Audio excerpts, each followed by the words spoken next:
Hello, today I want to talk with you about sports nutrition for your long run. So what are you eating and drinking on your long road training, on your long trail training? It doesn't matter, either one. It's going to have the same principles.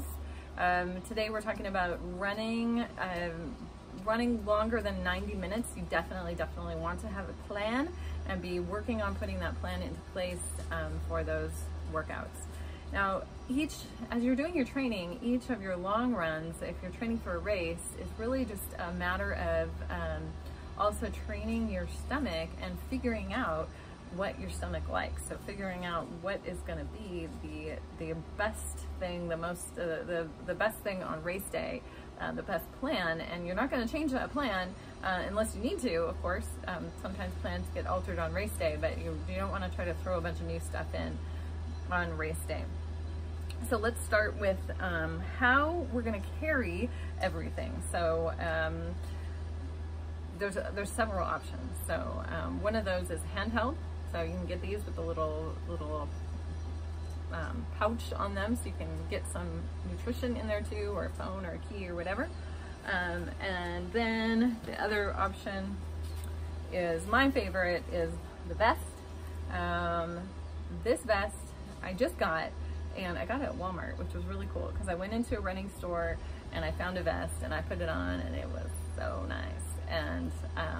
And then I looked at the price tag and it was $300, which is fine, like totally awesome. If that works for you, go for it. But that wasn't quite within my running vest budget that day. And the clerk was so awesome. She said, go to Walmart. So I went to Walmart, and actually the same company, which is Nathan, has this running vest, and it just worked. So, and for me, I think like, where are the pockets? Like I like to drink out of bottles. There are some longer events where having the bladder pouch in the back is necessary, but it isn't always my favorite. So you just have to figure out what works for you. So maybe having that big pouch in the tube works really well for you, which is totally awesome. And maybe it's having the handhelds or having the bottles, or what works for you. Another option too is a belt. So they make belts with smaller bottles that are about 8 ounces. These bottles I think are 12. They range, depends on how big they are. There's 12 ounces on to 20 ounce bottles. The other thing too is, if you are running, especially a road race, because they tend to have a lot more aid stations, is to look at your race and what is going to be available, what kind of nutrition do they have on hand at that race, and how far apart are those aid stations. So that's going to factor in. And I'll do another one when we really get into planning actually the race day nutrition out, but you want to be looking at ahead of time when you start to think about what you're having on for your training. So let's look now at hydration. So that's super important. These bottles, like I said, are 12. You can get them 12 ounces, 16 ounces. I like this handheld size. My goal is to get one of these in an hour. Now this is going to fluctuate. So if it's in a really hot event where I am going to be sweating a lot more, I'm going to take in more. So don't let it be just a hard and fast, but also make sure you get to that and making sure that you're getting that hydration in. There's options for hydration, and where are you going to have just water? Are you going to have water with an electrolyte? So these tube electrolytes are the tablets. These are my favorite. I use a lot of Hammer Nutrition products, and I've just used them for years and years. So one of these tablets can go in your water bottle, and your electrolytes are very important to have during your run. The other option is mixing in a calorie-based sports drink. So there's lots of decisions with that of what you're going to have, and like I said, you kind of have to just keep trying it out. Probably my ideal, unless it's a really hot event, my ideal would be to have 2 of these bottles, or if I'm going to use the hydration bladder, is to have water in that and to have the bottle with an electrolyte, and then doing half and half, but really got to make sure, because you can't see how much you're taking in with that hydration bladder. Really got to make sure that you're getting in enough water on that. Now back to the electrolytes. Electrolytes are really, really, really important for us. So if we're doing great and we're out and we're on a long run and we're getting in the hydration, we're getting in the water, but when we're sweating out all of these electrolytes, we're sweating out all these minerals. And when we replace them with water, it can cause our cells to be in really a great amount of imbalance. So I've experienced this before. It's called hypernatremia. That's when just our electrolytes are off, in that we don't have enough, but we have lots and lots of water and hydration in our system. And I just remember running in a race and just started, like, things weren't making sense. All of a sudden I remember running and thinking, I don't know if I'm going downhill or uphill right now. It was the end of an Ironman, but I knew I had learned about hypernatremia. I knew that was just an indicator, that feeling of, something's just not right. And so I got at that race, they had chicken broth. So sounds kind of gross to have it in the middle of a race, but there's so much salt in it that all that salt was able to put me back into balance so I can keep going. But best to prevent and not get to that situation. So tabs, I usually go for one of these tabs, getting in one of these tabs at least a half a bottle to a bottle per hour. So that just depends, again, what the weather's like, how much I'm sweating,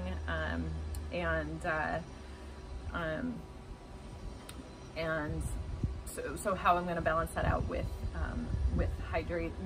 just plain water versus water that has the electrolytes in it.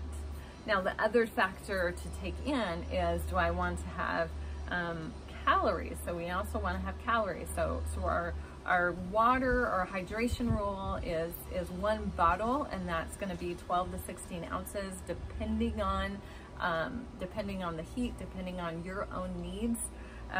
So I go for a bottle an hour, and then I go for about 200 calories an hour.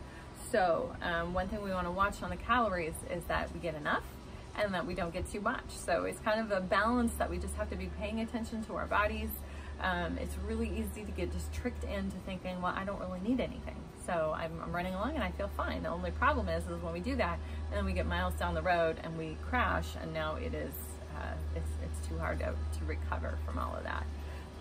The other part of it is, if we eat too much, it's a lot of stress in our system. So we've got all the blood is going to our muscles, and they're doing all the work, and then we put food in, and our stomach needs to respond. So we get too many calories and our stomach gets upset, and that mixed with the exercise that we're doing can put us into a really compromised situation. So it's a balance thing you want to have, getting enough but not getting too much, and then figuring out what you like, what tastes good to you when, and how you want to take that in. So a few ways you can do that. One is through, this is Roctane. So this is just a sample that I got from GU. So this is a powder that you put in that's going to give you calories. This also has electrolytes in it. Scratch Labs, all kinds of different companies make them. This is one of my favorites, but it's just because I like the flavor and I like how it is on my stomach. And this has electrolytes, and it also has calories in it. But what you also want to watch is, when you look at the calories and you look at the electrolytes, compare the electrolytes with what is in your electrolyte tablet. So you want to watch that. Is it as much? Is it going to be enough? Do I also need to be making sure I'm getting electrolytes in from a different way if you're relying on the source of a liquid fueling? So the other things are gels. So this Hammer is the one, like I said, the one I usually like, but you can get gels from all different companies in all different flavors. I find it even at different parts of a race or different parts of a training day, or depending how hot I am, different flavors taste good at different times. So what I recommend is to when you're starting out is to just buy a sampler of, if you want to try gels, buy a sampler of the gels and just try out different ones on your run and figure out what you like and what you don't like. Other options too are just whole foods nutrition. This is going to depend on a lot too on the intensity at which you're going. So when I'm doing trail running, my intensity is a little bit lower, especially on long races, and so I can get in, and my body really needs a little bit more whole foods nutrition. So sometimes for me that looks like one of my favorite things is to do peanut butter and jelly sandwich, and then kind of take a rolling pin and flatten it out, and then roll it up into a roll, and then cut it in half or cut it into quarters and put it in a baggie. And that ends up being, I usually estimate that about 100 calories per little square. So you can kind of use that into calculating, well, I'm gonna have 2 of those little squares an hour. Other things, I know people have used dates, people use bananas, depending on the length of your race. You can do some protein. You don't want to do just tons and tons of protein, but some protein is going to be really helpful as you're having muscle breakdown, especially later in your races. That's probably getting into like ultramarathon type of stuff when you put in the protein. But figure it out. You kind of figure out what works for you and what kinds of nutrition. Other people have used rice. I've taken rice before and made it into balls and put it into baggies and used that.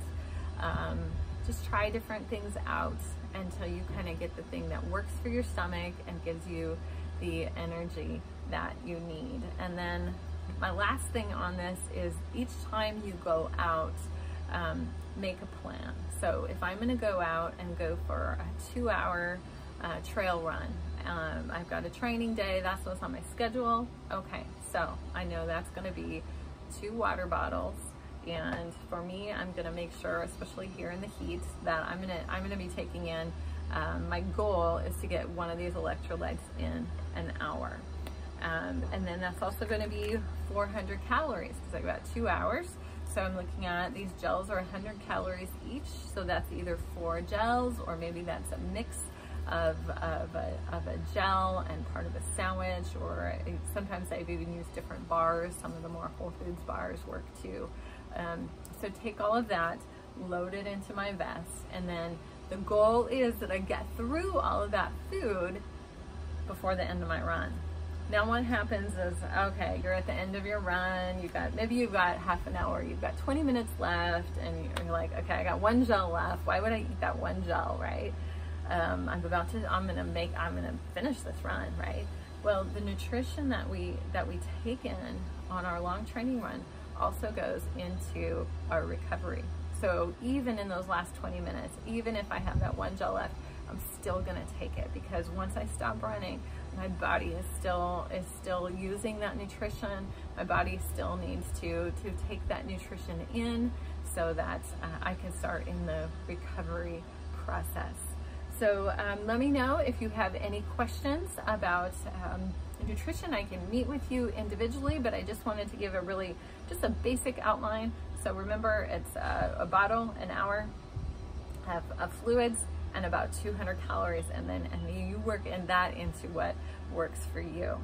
Have a great run.